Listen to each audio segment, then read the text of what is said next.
Hello, जय हिंद दोस्तों। Welcome to my YouTube channel. दोस्तों, इस वीडियो में बताने वाला एसएसजीडी की परीक्षा में बार बार पूछे जाने वाले भारतीय कृषि संबंधित 10 महत्वपूर्ण प्रश्न जो कि आपके एसएसजीडी के एग्जाम में बार बार रिपीट होते हैं, वही क्वेश्चन लेकर आया हूँ। क्योंकि प्रीवियस इसमें जो एग्जाम हुआ है एसएसजीडी का, उसमें जो बार बार रिपीट हुआ है, तो वही 10 क्वेश्चन जो मोस्ट इंपॉर्टेंट क्वेश्चन है वही लेकर आया हूँ। तो ये सारे के सारे आपको क्वेश्चंस को आपको रट लेना है, ठीक है। अगर रट लेंगे तो आपको 10 से 20 नंबर पक्का हो जाएगा और वर्दी भी ले लेंगे। तो कौन कौन से क्वेश्चंस आपके रिपीटेड है, इसमें क्वेश्चन के साथ साथ मैं यहाँ पे इंपॉर्टेंट पॉइंट्स भी बताता हूँ, की पॉइंट्स यानी, तो वो सारे आपको याद रखना है, ठीक है। एग्जाम के पॉइंट ऑफ व्यू से बहुत ज़्यादा इंपॉर्टेंट हो जाएगा। तो ये 14वां वीडियो है। इससे पहले 13 वीडियो ऑलरेडी बना चुका हूँ अलग अलग टॉपिक में, जो कि प्रीवियस में बार बार पूछा गया। तो उन सभी वीडियो का लिंक आपको डिस्क्रिप्शन में मिल जाएगा, वहाँ देख लेना।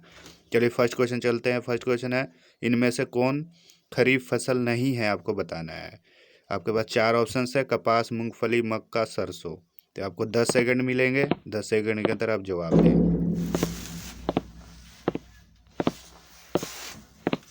इसका राइट आंसर हो जाएगा सरसों। ऑप्शन नंबर डी राइट हो जाएगा। जिन्होंने भी आंसर दिया ऑप्शन नंबर डी सरसों, वो बिल्कुल सही हो जाएंगे, ठीक है। तो साथ साथ मैं आपको बोला हूँ कि की पॉइंट्स बताता हूँ। तो की पॉइंट्स इस प्रकार है, दक्षिण पश्चिम मानसून के मौसम में बोई जाने वाली फसलें खरीफ या मानसून की फसलें कहलाती है। ये फसलें मौसम की शुरुआत में मई के अंत से लेकर जून की शुरुआत तक बोई जाती है और अक्टूबर में शुरू होने वाली मानसून की बारिश के बाद काटी जाती है। चलिए नेक्स्ट क्वेश्चन चलते हैं। नेक्स्ट क्वेश्चन है, किस फसल के लिए पानी की अधिकता आवश्यक है लेकिन जमाव नहीं। तो आपके पास 4 ऑप्शन है, जवाब दे दोस्तों। इसका राइट आंसर देख लेते। इसका राइट आंसर हो जाए ऑप्शन नंबर सी चाय। तो चाय जिसने भी आंसर दिया होगा बिल्कुल सही हो जाएंगे, बिल्कुल राइट आंसर हो जाएगा। तो की पॉइंट्स चलते हैं। की पॉइंट्स है जायद फसल। तो जायद फसल के बारे में आपको जान लेना जरूरी है, क्योंकि एग्जाम के पॉइंट ऑफ व्यू से इंपॉर्टेंट है। तो बुआई और कटाई मार्च जुलाई, ठीक है, रबी और खरीफ के बीच। महत्वपूर्ण जायद फसलों में मौसमी फल, सब्जियां, चारा फसलें आदि शामिल है, आपको याद रखना है। तो ये की पॉइंट से आपको याद रखना है, ठीक है। चलिए नेक्स्ट क्वेश्चन चलते हैं। नेक्स्ट क्वेश्चन है दोस्तों, निम्नलिखित में से कौन सी भारत में रबी की फसल नहीं है, ठीक है। आपको बताना है। 4 ऑप्शन है, गेहूं, जौ, रेपसीड, जूट। आपके पास सिर्फ 10 सेकंड मिलेंगे, जवाब दे दोस्तों।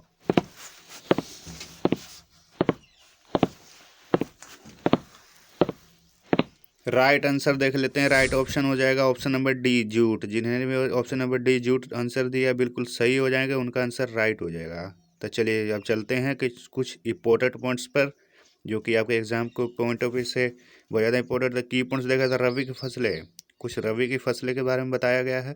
रबी की फसलें सर्दियों में बोई जाने वाली फसलें हैं जो वसंत ऋतु में काटी जाती है। रबी की फसल सर्दियों में अक्टूबर से दिसंबर तक को बोई जाती है।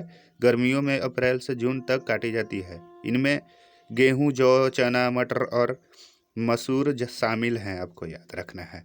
तो ये कहीं से भी आपका क्वेश्चन आ सकता है, लेकिन मैं जो क्वेश्चंस करा रहा हूँ वो सारे रिपीटेड हैं, और जो की पॉइंट्स करा रहा हूँ आपके एग्जाम में 100% चांस है कि आपका आ सकता है। तो ये सारा आपको याद रखना है। तो चलिए अब नेक्स्ट क्वेश्चन पे चलते हैं। नेक्स्ट क्वेश्चन है, नकदी, ठीक है, फसल में सम्मिलित नहीं है। इसमें कौन सा बताना है कि नकदी फसल नहीं है। गन्ना, कपास, जूट, गेहूँ। आंसर दे दोस्तों। इसका राइट आंसर देख लेते हैं। इसका राइट आंसर हो जाएगा ऑप्शन नंबर डी गेहूँ। जिन्होंने भी ऑप्शन नंबर डी गेहूँ आंसर दिया है बिल्कुल सही हो जाएगा। की पॉइंट्स की बात करें तो गहन निर्वाह खेती, एक गहन निर्वाह खेती हो तो क्या होता है, आप क्वेश्चन आ सकता है। तो चलिए जान लेते हैं।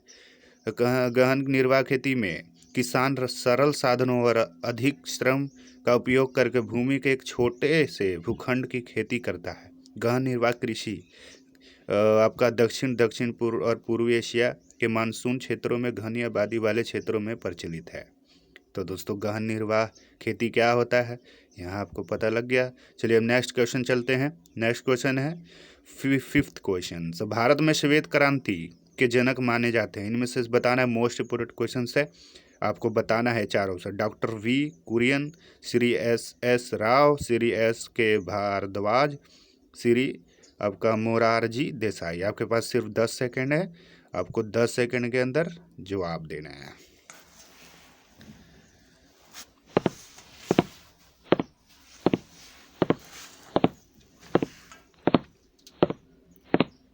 इसका राइट आंसर हो जाएगा option number A, doctor V Kurien. तो ये मोस्ट इम्पोर्टेंट क्वेश्चन है, रिपीटेड क्वेश्चन है, आपको याद रखना है। तो कुछ की पॉइंट्स देख लेते हैं। आदिम निर्वाह खेती।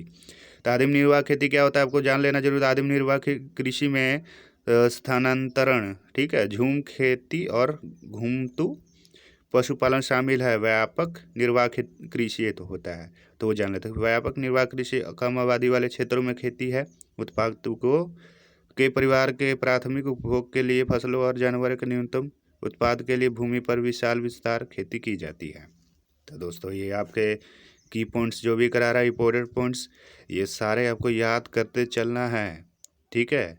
एग्जाम के पूर्ण से बहुत ज़्यादा इंपॉर्टेंट हो जाएगा ये सब। तो चलिए नेक्स्ट क्वेश्चन चलते हैं। नेक्स्ट क्वेश्चन है 6th मोस्ट इम्पोर्टेंट क्वेश्चन। तो आपका है हरित क्रांति का अर्थ है क्या। हरित क्रांति से बहुत ज़्यादा क्वेश्चंस आते हैं दोस्तों, आपको याद रखना है।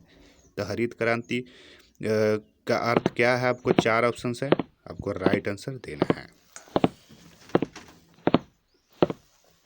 इसका राइट आंसर देख लेते हैं। ऑप्शन नंबर डी, कृषि के आधुनिक विधियों का उपयोग कर प्रति एकड़ फसल की उपज बढ़ाना।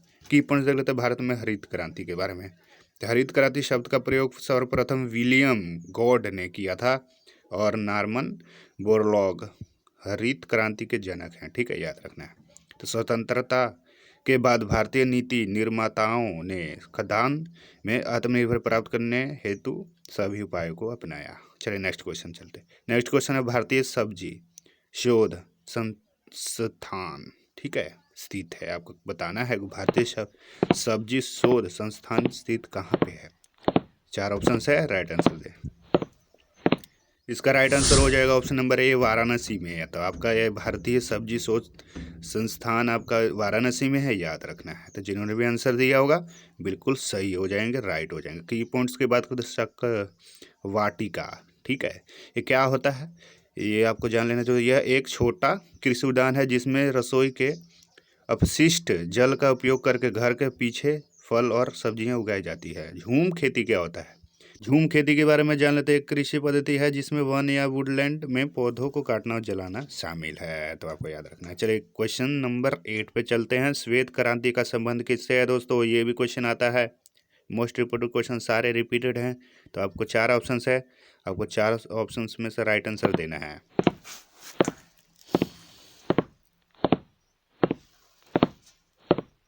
इसका राइट आंसर हो जाएगा ऑप्शन नंबर बी, दुग्ध उत्पादन, ठीक है। श्वेत क्रांति का मतलब किससे संबंध है दोस्तों, आपको जान लेना है। ऑप्शन नंबर बी सही है, दुग्ध उत्पादन। तो जिसने भी इसका आंसर दिया ऑप्शन नंबर बी राइट हो जाए। की पॉइंट्स के बारे में जाने तो दोस्तों ये आपका झारखंड का कुछ इंपॉर्टेंट है पॉइंट्स।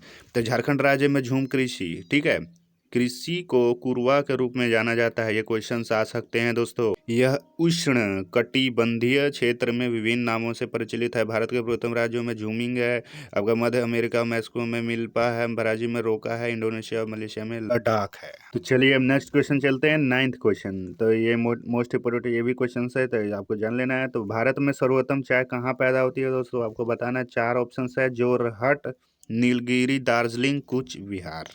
तो आपके पास 10 सेकंड है जवाब देना दोस्तों। ये सारे का सारे रिपीटेड क्वेश्चन है दोस्तों, तो इसलिए आप अगर मेरे चैनल पर नए हैं और नहीं जुड़े हैं तो जुड़ जाएं दोस्तों, सारे रिपीटेड क्वेश्चन कराता हूँ। तो चलिए इसका आंसर दे दोस्तों। इसका राइट आंसर हो जाएगा ऑप्शन नंबर सी, दार्जिलिंग। तो जिसने भी आंसर दार्जिलिंग दिया है बिल्कुल राइट हो जाएगा। तो जैसे कि मैंने बोला कि आपका की पॉइंट्स बताता हूँ, तो ये स्वर्ण क्रांति एक होता है दोस्तों, ये जान लेना जरूरी है, ठीक है। तो स्वर्ण क्रांति के बारे में तो बागवानी और शहद से संबंधित है। यह 1991 में शुरू हुआ और 2003 तक चला था। स्वर्ण क्रांति के जनक निरपख तुतुज है। गोल्डन फाइबर क्रांति जूट उत्पादन से संबंधित है दोस्तों, याद रखना। सारे पॉइंट्स इंपॉर्टेंट है दोस्तों, आपको याद रखने चला। तो वीडियो कैसा लग रहा है जरूर लाइक करते जाएं दोस्तों। जो चैनल पे नए हैं तो जरूर जुड़ जाए, सब्सक्राइब कर ले और बेल आइकन पर क्लिक करके नोटिफिकेशन की घंटी को जरूर बजा दे, ताकि मैं जो भी वीडियो अपलोड करूं आपको सबसे पहले जानकारी मिल सके। तो चलिए नेक्स्ट क्वेश्चन, लास्ट क्वेश्चन, जो कि इंपॉर्टेंट क्वेश्चन भी है।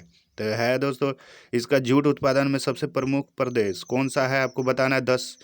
10वां क्वेश्चन का आंसर, ठीक है। तो आपके पास 4 ऑप्शन है, पश्चिम बंगाल, तमिलनाडु, केरल, उड़ीसा। आपके पास 10 सेकंड है, आपको जवाब देना है।